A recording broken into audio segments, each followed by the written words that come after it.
নমস্কার, আপনারা দেখছেন বার্তালিপি ডিজিটাল বুলেটিন। খবর পাঠে আমি অংশুমান আচার্য। প্রথমেই দেখে নেব সংবাদ শিরোনাম। মুসলমানরা নন, হিন্দুদের বিপদ বাম উদারবাদীরাই, কলকাতায় স্বামীজির অনুষ্ঠানে বললেন মুখ্যমন্ত্রী হিমন্ত বিশ্ব শর্মা। বিরোধীরা ঐক্যবদ্ধ নয়, তাদের তো কোনো আইডিওলজিও নেই, বিস্ফোরক শিক্ষামন্ত্রী পেগু। কালীগঞ্জে নিয়ন্ত্রণ হারিয়ে গাছে বাইকের ধাক্কা, হত যুবক, আহত আরও এক। অ্যাডভান্টেজ আসাম পলিটিক্যাল গিমিক ছাড়া আর কিছুই নয়, মন্তব্য সাংসদ সুস্মিতা দেবের। শিলচরে লায়ন্স ক্লাবের 21তম গণবিবাহ, বরাক উপত্যকার সীমানা ছাড়িয়ে পৌঁছে গেল ত্রিপুরার কৈলা শহর পর্যন্ত। সাংসদ রকিবুল হোসেনের ওপর হামলা, 2 অভিযুক্তকে আটক করল পুলিশ। এবারে বিস্তারিত খবর। আমাদের বিপদ মোটেও মুসলমান বা খ্রিস্টানরা নন, আমাদের বিপদ আমরা নিজেরাই। রবিবার কলকাতায় বিবেকানন্দ সেবা সম্মান অনুষ্ঠানে অংশ নিয়ে এই তাৎপর্যপূর্ণ মন্তব্য করলেন রাজ্যের মুখ্যমন্ত্রী ডক্টর হিমন্ত বিশ্ব শর্মা। তিনি বলেন, যখন আমি সামনে কোনো মুসলমানকে দেখি তখন একবারের জন্য মনে হয় না যে এই লোকটি আমার শত্রু, হতেই পারে না। এরই জন্য এই দেশে মুসলমান বা খ্রিস্টানরা সংখ্যালঘু। তাই এই ভুল ধারণা নিয়ে থাকবেন না যে হিন্দুদের বিপদ মুসলিম বা খ্রিস্টানদের কাছ থেকে আসবে। মনে রাখবেন, হিন্দুদের দুর্বল করার শক্তি আমাদের সমাজের মধ্যেই রয়েছে। এক্ষেত্রে মহাভারতের প্রসঙ্গ টেনে আনেন অসমের মুখ্যমন্ত্রী। এরপরেই কারা হিন্দুদের জন্য বিপদের কারণ তা স্পষ্ট উচ্চারণ করে হিমন্ত বলেন, এই দেশের বাম ও উদারপন্থীরাই হিন্দুদের প্রধান শত্রু। এই প্রসঙ্গে পশ্চিমবঙ্গে হিন্দুদের অবস্থা টেনে এনে মুখ্যমন্ত্রী বলেন, হিন্দুদের বর্তমান শোচনীয় অবস্থাতেও মমতা বন্দ্যোপাধ্যায় উত্তরাধিকার সূত্রে পেয়েছেন, কিন্তু এর ভিত তৈরি করে গিয়েছিলেন পশ্চিমবঙ্গের বাম ও উদারপন্থীরাই। টানা প্রায় 1.5 ঘন্টার ভাষণে ইউসিসি থেকে 3 তালাক, প্রধানমন্ত্রী নরেন্দ্র মোদীর হিন্দুদের প্রতি আহ্বান, এসব ইস্যুই তুলে ধরেন মুখ্যমন্ত্রী। এই অনুষ্ঠানে কার্তিক মহারাজকে বিবেকানন্দ সেবা সম্মান পুরস্কারে ভূষিত করা হয়েছে। हमारा खतरा दूसरे से नहीं है। मैं कभी नहीं मानता हूं हमारा खतरा मुसलमान से है, ईसाई से है। हमारा खतरा अपने आप से है। हमारा खतरा अपना से है। कभी मैं मानता हूं नहीं, मैं कभी सामने मुसलमान को देखने से मैं कभी यही नहीं मानता हूं कि ये मेरा दुश्मन हो ही नहीं सकता। इसलिए हमारा देश में Muslim are still minority, Christians are still minority. Hindu को दुर्बल करने वाला, हिंदू को वीकेंड करने वाला मुसलमान नहीं है, गलतफहमी में मत रहिए। हिंदू को वीकेंडिंग करने वाला व्यक्ति हमारा समाज में ही। कुरुक्षेत्र कहां से हुए? दुर्योधन कोई युधिष्ठिर से अलग नहीं था, एक परिवार से ही थे। एक परिवार में एक मां ने धर्मराज को जन्म दिया और वही परिवार में दुर्योधन का भी जन्म हुआ। हिंदू के लिए सबसे जो खतरा, ये जो खतरा मैं मानता हूं, हमारे लेफ्ट और लिबरल लोग ही हमारे समाज का सबसे खतरा है। ये जो आज बंगाल का सिचुएशन है, हिंदू का जो वीकेनिंग हुआ, कि ममता बनर्जी को तो एक विरासत मिली, लेकिन ये विरासत का निर्माण किसने किया? ये लेफ्ट और लिबरल लोगों ने ये विरासत का निर्माण किया, और आज उनका ट्रीटमेंट उनको भी मिल रहा है।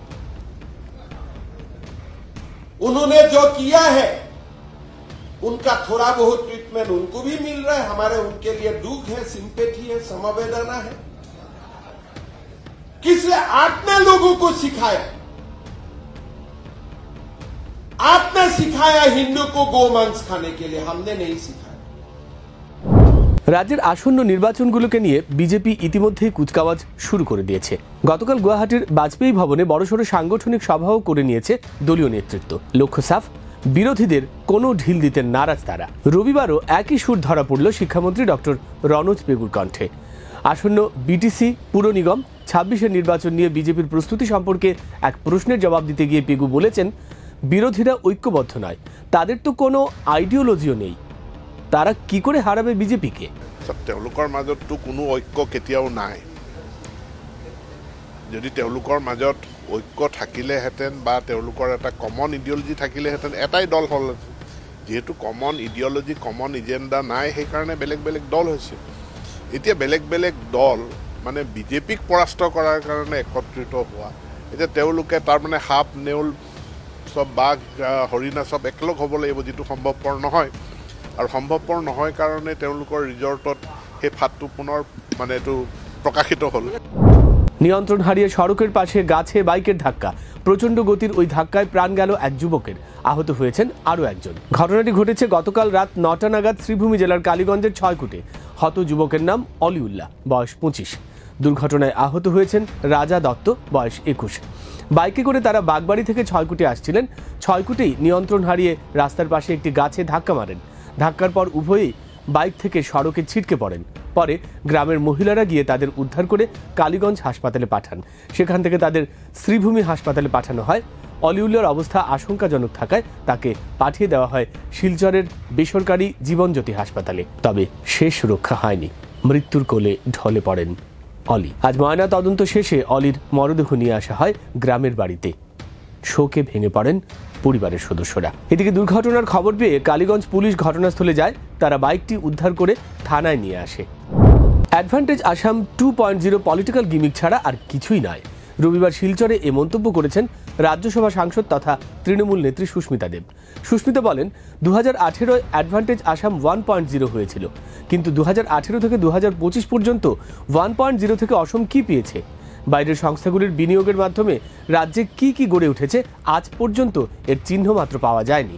ফলে সরকারের কোটি টাকা খরচ করে দ্বিতীয়বারের সামিটে যে 5 লক্ষ কোটি টাকা বিনিয়োগের আশ্বাস পাওয়া গেছে, সেসব কবে, কোথায়, কখন হবে বুঝতে বুঝতেই 26-এর বিধানসভা নির্বাচন পার হয়ে যাবে। ফলে 26-এর আগে এই সামিট হচ্ছে বড়সড় চমক।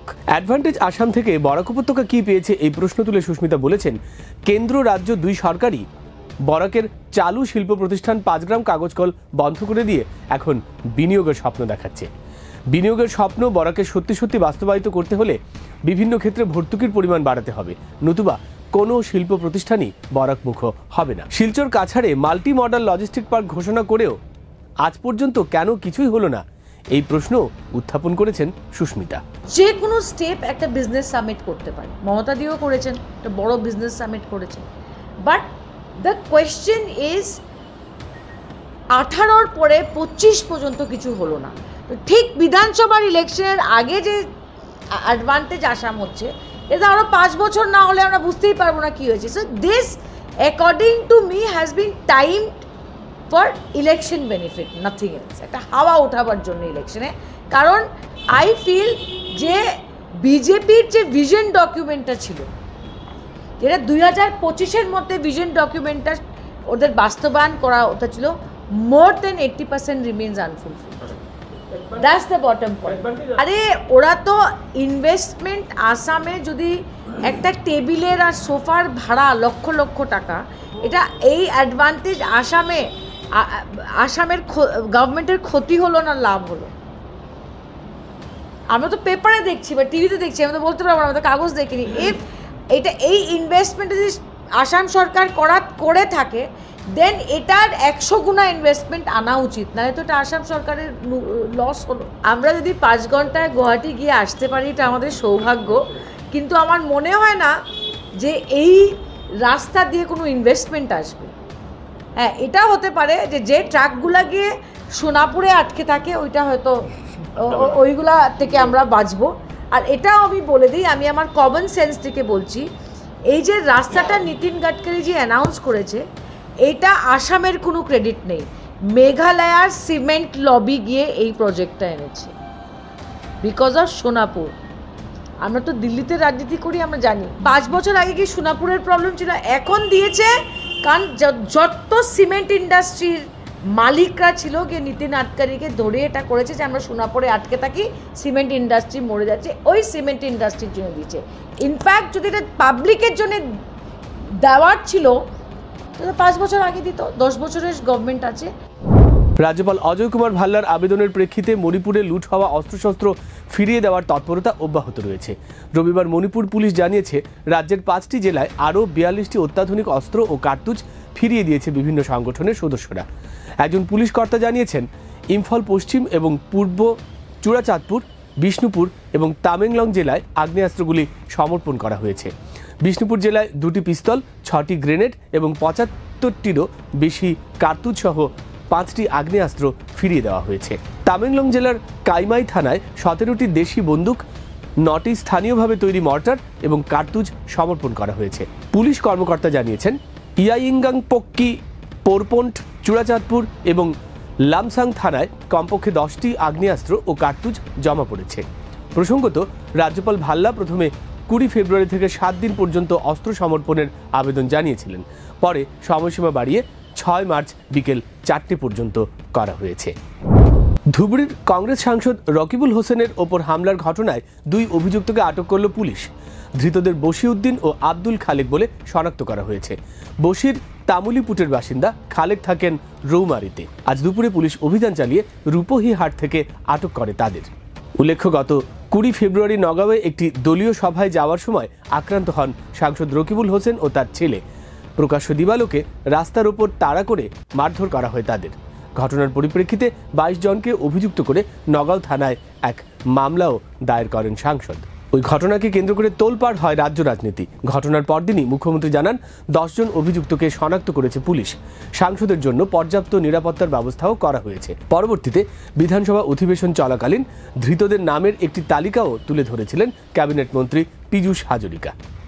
আর আজ ওই মামলায় 2 জনকে জালে পুরল পুলিশ।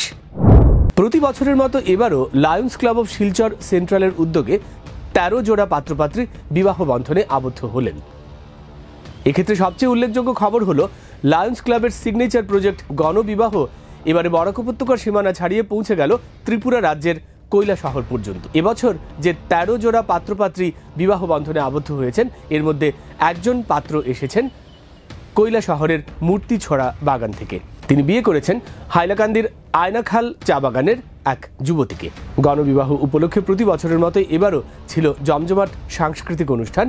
বাদ্যি বাজনা বাজিয়ে বরবধূকে বিয়ে দেওয়া হয়েছে শাস্ত্রীয় বিধি মেনে। 2005 থেকে শুরু হওয়া লায়ন্সের এই গণবিবাহ প্রকল্পে এ পর্যন্ত 409 জোড়া পাত্রপাত্রী বিয়ের পিঁড়িতে বসেছেন। আজ আমরা লায়ন্স ক্লাব শিলচর সেন্টারের পক্ষ থেকে এখানে একটা গণবিবাহের আয়োজন করেছি। এটা প্রত্যেকবারের মতো এবার এটা 21তম গণবিবাহ। এইবার বিয়ের পিঁড়িতে বসছেন 13 জোড়া পাত্রপাত্রী। তো আমি আপনাদের সবাইকে ধন্যবাদ জানাই, আর বরাক উপত্যকার প্রত্যেক জনসাধারণকে ধন্যবাদ জানাই। আমাদের এই মহৎ প্রয়াসকে ওরা আরও মহৎ থেকে মহৎতর করে দিয়েছেন। কেউ কাইন্ডলি সাহায্য করেছেন, কেউ মেন্টালি সাহায্য করেছেন, বিভিন্নভাবে যারা সাহায্য করেছেন সবাইকে ধন্যবাদ জানাই। আপনাদেরকেও ধন্যবাদ জানাই, আপনারা এসছেন। আর তার সাথে এই 13 জোড়া পাত্রপাত্রী। এবারে খেলার খবর। মুনলাইট ক্লাব ও জেএমকে ওয়ারিয়র্সের পর এবার বিদায় নিল উধারবন্দ ট্রান্সফরমার্স ও এলটি মইন মীরা উমং বদরপুর। অন্যদিকে টানা দ্বিতীয় ম্যাচে জিতে বরাক প্রিমিয়ার লিগের সেমিফাইনালে চলে গেল নভোতিয়াস শিলচর 11 ও শিলচর লায়ন্স। রবিবার উধারবন্দ ট্রান্সফরমার্সকে 8 উইকেটে হারায় শিলচর লায়ন্স। প্রথমে ব্যাট করতে নেমে উধারবন্দ ট্রান্সফরমার্স সব উইকেট হারিয়ে 76 রান করে। জবাবে ব্যাট করতে নেমে শিলচর লায়ন্স 11 ওভার 3 বলে 2 উইকেট হারিয়ে 80 রান করে। দিনের অপর ম্যাচে এলটি উমং বদরপুরের বিরুদ্ধে 9 উইকেটে জেতে নভোতিয়াস। প্রথমে ব্যাট করতে নেমে উমং বদরপুর 17 ওভার 5 বলে সবকটি উইকেট হারিয়ে 85 রান করে। আর এই রান নভোতিয়াস সংগ্রহ করে নেয় 7 ওভারে। নাজিম সিদ্দিকী অপরাজিত থাকেন 65 রানে। শিলচর ডিএসের সুধেন্দু পাল স্মৃতি বি ডিভিশন ক্রিকেটে রবিবার জিতল গণসুর ক্লাব। নয়নের অর্ধশতরানে তারা সহজে হারায় অরুণাচল এসএসকে 8 উইকেটে। ইন্ডিয়া ক্লাব মাঠে আগে ব্যাটিং করে 26 ওভার 3 বলে 174 রানে অল আউট হয় অরুণাচল। তাদের সুকান্ত দেব অর্ধশতরান করেন। তিনি 71 বলে 51 রান করেন। গণসুরের প্রীতম গোস্বামী 38 রান দিয়ে নেন 4 উইকেট। জবাবি ব্যাটিংয়ে নেমে গণসুর 21 ওভার 1 বলে 2 উইকেট খুইয়ে 176 রান তুলে নেয়। নয়ন 50 বলে করেন অপরাজিত 72 রান। বার্তালিপি বুলেটিন আজ এ পর্যন্তই। সঙ্গে থাকার জন্য ধন্যবাদ। শুভরাত্রি।